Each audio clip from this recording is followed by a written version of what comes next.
Hello, ladies and gentlemen. Welcome back to Desert M.S.E Consulting. And if you're here today, I'm assuming you're here about proposals and examples.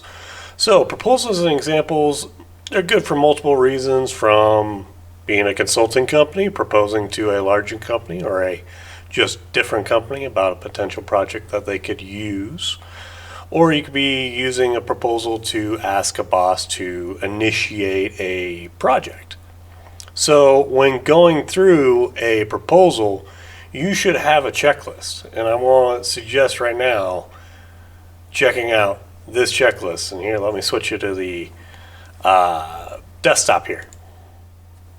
Okay, so we are on the desktop, and as you can see, I have a couple different Word documents pulled up, but I thought I would go through a checklist real quick with you guys, just so that you can see it. If you want to read through it more thoroughly, I'll just do a real quick briefer about what's going on here. But if you want to hit pause, read it all, highly suggest it. This is a great checklist. So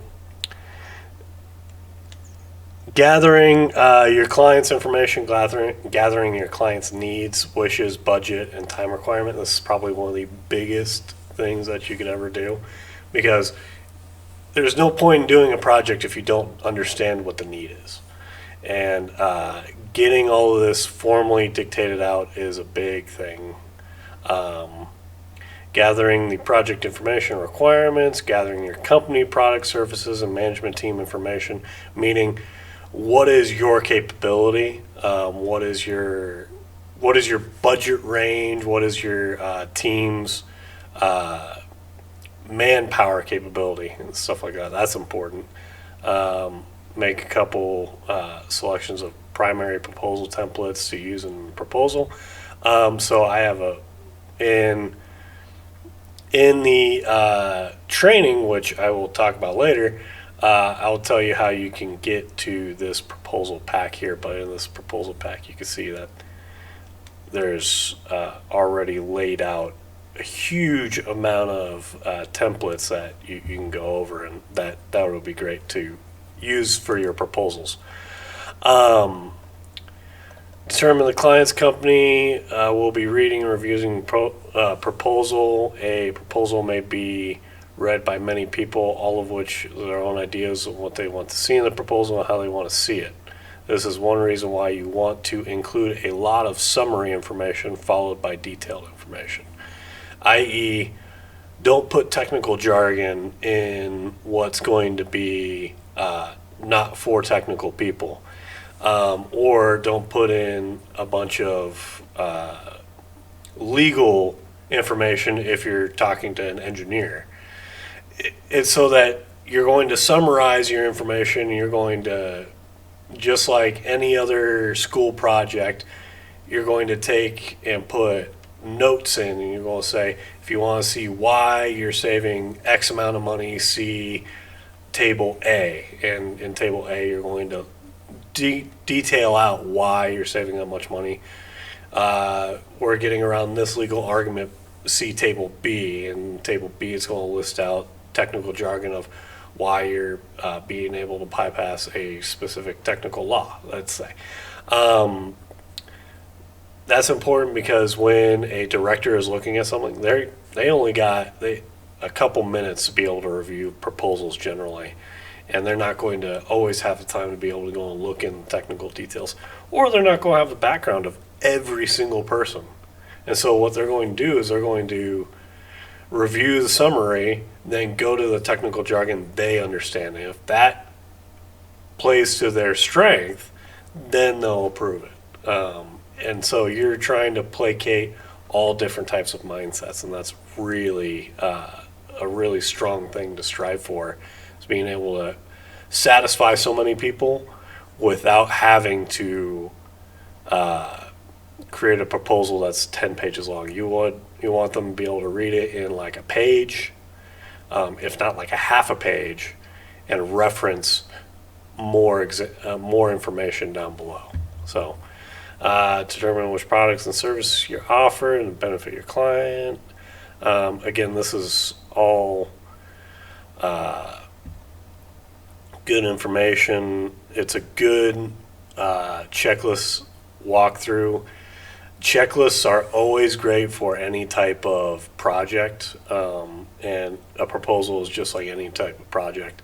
You can consider a proposal, it's got to initialize, you got to go through and you got to visualize it and get all the way through implementation, which your implementation is going to be providing a proposal to your customer.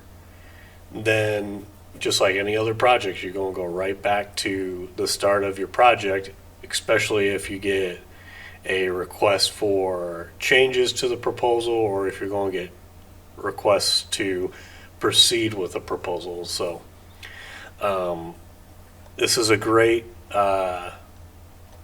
checklist to go through. Again, I suggest just going through, clicking pause if you want to take notes.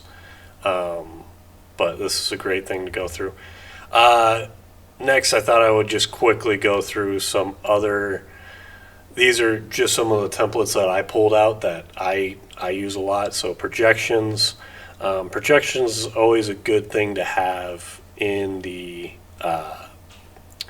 in a proposal, because quite simply you want to be able to tell your customer, hey, this is what we're going to predict is going to happen, if it's about the economy or if it's about your labor staff and stuff like that. It's, hey, we see labor shortages coming into play. Let me build you an automated system so that the labor shortages won't affect your manufacturing ability. Okay. Project methods. Quite simple. If you've been a part of any type of project team, it's just something good to jot down your research, how the project will be developed, your schedule, reasons for the project methods, and expected results. A solid choice. This is probably one of the top things that you should have in your project proposal, because when it comes down to it, a technical manager, he's going to go right here. He's going to look at your research and he's going to look at your schedule and see if that's within his schedule and his team's schedule. Okay. Project budget. This is more for cost estimation teams and maybe even your cost estimation team that's part of your company. But it is a very good thing to see where you are at and where your company is at versus where you're requiring to spend. And so it allows you to figure out your budget. Someone I thought would be good for you guys to keep in mind. Budget's always important, especially when you want to look at your return on investment. And then background,